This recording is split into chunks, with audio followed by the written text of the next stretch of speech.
وتعز من تشاء وتذل من تشاء. آج کل بہت سی جگہوں پر ایک سال کے غیر معیاری فقہ کے تخصص کرائے جا رہے ہیں جہاں اچھی استعداد پر بھی کوئی خاص توجہ نہیں ہوتی.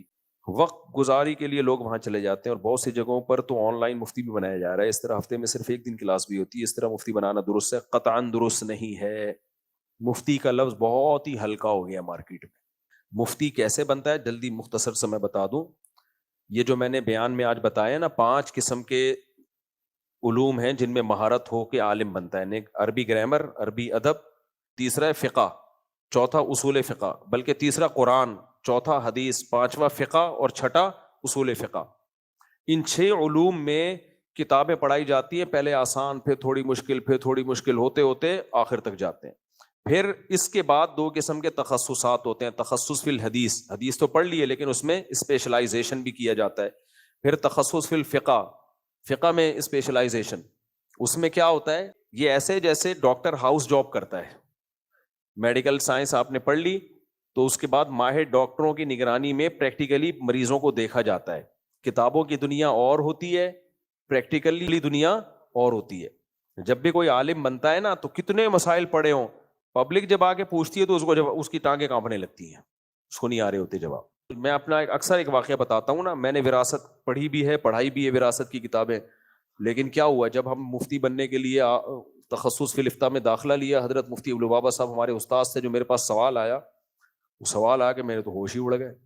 وہ سوال یہ آیا، ہم نے 1975 میں ابا کا انتقال ہوا تھا، تو یہ گھر تھا. پھر اس کے اوپر بڑے بھائی نے ایک کمرہ بنایا، اس میں دوسرے بھائی نے واش روم بنایا، تیسرے نے اس کے اوپر ایک اسٹوری بنائی، چوتھے نے نلکے لگا دی. دوران فلانے کی ہو گئی، اس کے بچے ہو گئے، اس کو وہ بیوہ ہو گئی. اب کمبختو تم 2000 میں جا کے پوچھ رہے اس کی وراثت کیسے تقسیم ہوگی. کر لو حل، جہلم بھجوا دیں یہ مسئلہ آپ. تو کتابوں کی دنیا اور ہوتی کرتا ہے. جیسے ہی میڈیکل سائنس کی کتابیں ڈاکٹر پڑھ لیتے ہیں، پاس بھی ہو جاتے ہیں، لیکن جب کوئی پیشنٹ آئے گا نا اس کی ٹانگیں کانپنے لگتی ہے، اس کو کروں کیا میں. تو وہ بڑے ماہر ڈاکٹر کی نگرانی میں علاج کرتا ہے. پھر اس کو پتا ہوتا ہے پیراڈول کب دینی ہے، ٹیکا کب لگانا ہے، کہاں لگانا ہے، کون سے والے کولے پہ لگانا ہے، کس جگہ پہ لگانا ہے. تو کولے پہ لگانا بھی ہے، بلا وجہ کولے دیکھ رہا ہے کیوں ہے لوگوں کے، جب یہاں لگ سکتا ہے. کیا خیال ہے، جب ادھر لگ سکتا ہے تو کولے پہ کیوں لگا رہا ہے. پیشنٹ کو بعد میں پتا چل جائے وہ چماٹ مارے گا نا ڈاکٹر کو آ کے. اس لیے دنیا میں ہاؤس جاب ہے 2 سال کم از کم یا 1 سال کم از کم ہوتی ہے بھائی. اس کے بعد جا کے آپ کو کلینک کھولنے کی اجازت ہوتی ہے. تو ایسے ہی وہ اتنا پیچیدہ مسئلہ تھا، میں سر پکڑ کے بیٹھ گیا. میں نے کہا پھر بہرحال کتابیں دیکھی، پھر استاذوں نے گائیڈ کیا، اس میں ایسے یہ شرکت کا مسئلہ ہے، یہ ہبہ تبرع کیا ہے اس میں، بہت. بہرحال پھر مجھے لگا ہوگا 15-20 دن اس کو میں نے حل کر کے اس کا جواب لکھا. پھر لکھ کے اس کو سمجھانا بھی بڑا مشکل کام تھا.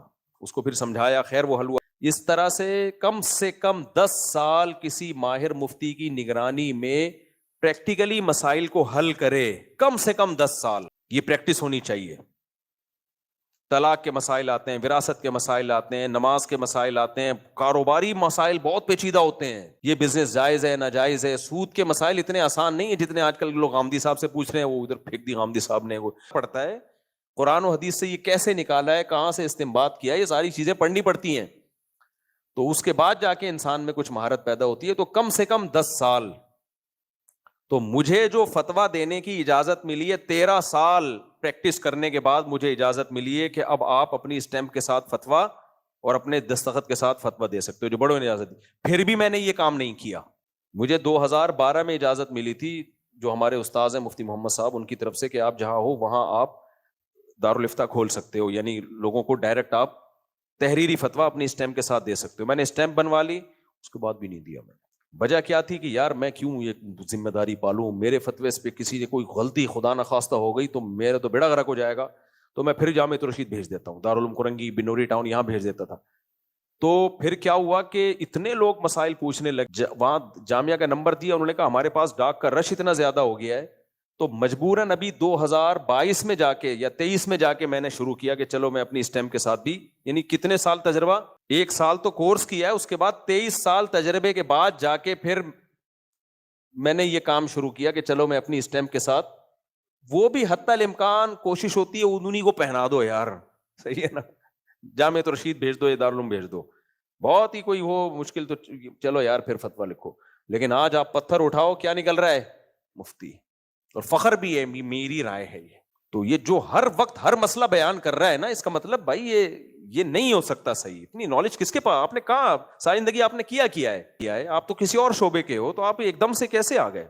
پھینکے جا رہے ہیں مسئلے بتائے جا رہے ہیں. یہ جو ویڈیو سی ڈی کو ہم نے جب حلال قرار دیا ہے نا کہ یہ تصویر جائز ہے, ایک دم سے نہیں کہ منہ اٹھے اور جائز ہے. اس پہ کتنی ریسرچ ہوئی ہے, دارالعلوم کرنگی میں اجلاس ہوئے حضرت مفتی تقی صاحب کی نگرانی میں, پھر اس کے جو ویڈیو کے کیمرے کے ماہرین ہیں ان کو بلایا گیا, پھر اکیلے نہیں تھے ہم, علماء کا پورا پینل تھا. ہمیں ترشید آؤ کبھی خوشبو لگا کے یہ دارالعلوم کرنگی جاؤ, تمہیں پتہ چلے گا کیسا کتابوں کی بھرمار ہے, اور کتنے بڑے بڑے علامے بیٹھے ہوتے ہیں, کتنی ڈیبیٹ ہوتی ہے, مجلس ہوتی ہے, اس کے بعد جا کے رائے دی جاتی ہے. یہاں کیا ہے, اٹھے اور میری رائے ہے یہ, اور ایکچولی کر کے پبلک بیوقوف بن رہی ہوتی ہے, کیونکہ پبلک کے پاس اتنا بھی علم نہیں ہوتا. ہاں انہی مفتیوں میں پھر 2 نمبر بھی ہوتے ہیں, لیکن مفتی تو ہونا صحیح ہے نا, پھر اس میں آدمی فیصلہ کرے 1 نمبر ہے کہ 2 نمبر. جیسے علاج کے لیے ڈاکٹر تو ہو, پھر ہم دیکھیں گے یار 2 نمبر ہے یا 1 نمبر ہے.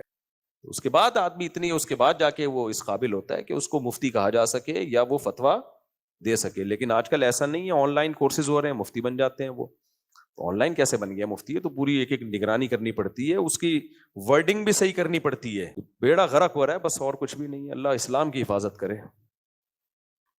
ہم پہ تو پابندی تھی کہ 1 سال جو تخصص فی الفقہ, اسپیشلائزیشن 1 سال جو ہوتی ہے نا, اس کے بعد کسی کو مفتی نام کے ساتھ لگانے کی اجازت نہیں ہے, جب تک بڑے اجازت نہ دیں آپ کو. لیکن سب لگا رہے ہوتے ہیں. اور کورسز بھی کہاں, کوئی ادھر ایک چھوٹا سا کھول کے بیٹھا ہوا ہے دارالفتہ, چل بھائی یہ بھی مفتی ہے, ادھر بھی مفتی ہے, سب ہی مفتی ہیں. عامل بھی مفتی ہیں, مفتی صاحب ہیں, کیا کام ہے, جن بھگاتے ہیں. جن بھگانے والا تو مفتی ہو ہی نہیں.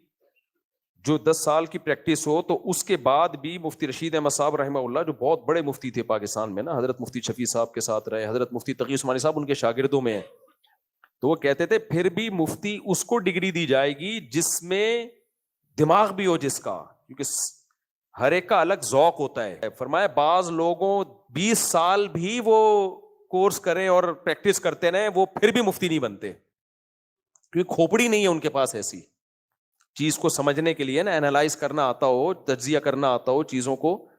تو وہ بعض لوگوں کے پاس وہ بھس بھرا ہوا ہوتا ہے ان کے دماغ میں, وہ 100 سال بھی آپ ان کو سکھاتے رہو گے, وہ بھس کا بھس ہی رہے گا ان کے دماغ میں. اور یہ حدیث سے ثابت ہے, نبی صلی اللہ علیہ وسلم کی صحیح حدیث ہے, فرمایا رب حامل فقہ غیر فقیہ, بہت سے لوگ علم جانتے ہیں سمجھتے نہیں ہیں. یہ اللہ کی دین ہے, کچھ کے پاس نالج بہت ہوتی ہے, کھوپڑی نہیں ہوتی. آج یوٹیوب پہ ایسے بہت سارے مفتی آ رہے ہیں, اصول فقہ سے استدلال کر رہے ہوتے ہیں, یہ اصول ہے, حالانکہ وہ اصول وہاں فٹ بیٹھ ہی نہیں رہا ہوتا, تو لوگوں کو گمراہ کر رہے ہوتے ہیں. پھر وہ اس کے لیے دماغ بھی ہونا چاہیے. جیسے وکیل ہوتے ہیں نا ہوشیار قسم کے, وکیل اور مفتی کا کھوپڑا ایک جیسا ہی ہوتا ہے, کھوپڑی کہنا چاہیے, غلطی سے کھوپڑا کہہ دیا. ماہر وکیل ہو یا ماہر جج ہو اور مفتی ہو, ان تینوں کے لیے ایک جیسا دماغ ہونا چاہیے کہ وہ پکڑ سکتے ہو کہ کہاں گڑبڑ کہاں ہو رہی ہے. لیکن آج کل ان تمام چیزوں پہ کوئی وہ نہیں ہے, کوئی گورنمنٹ کا تو کوئی سیٹ اپ ہی نہیں ہے. سعودی عرب میں نہیں بننے دیتے کسی کو مفتی بھائی, دبئی میں بھی نہیں ہے. جو منہ اٹھائے کو مفتی ہو گیا تو وہ ہوگا اپنے گھر میں ہوگا, نکل یہاں سے, ٹھیک ہے. صرف پھدو کھاتا کہاں کھلا ہوا ہے یہ پاکستان میں, پتھر اٹھاؤ مفتی.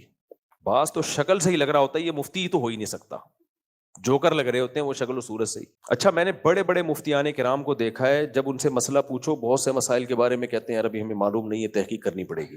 حضرت مفتی تقی صاحب کتنے بڑے مفتی ہیں. میں اکثر واقعہ سناتا ہوں, میں نے حضرت کو فون کیا, حضرت اس مسئلے کا جواب, حضرت نے فرمایا اس وقت ذہن میں نہیں ہے, میں تحقیق کر کے بتاتا ہوں.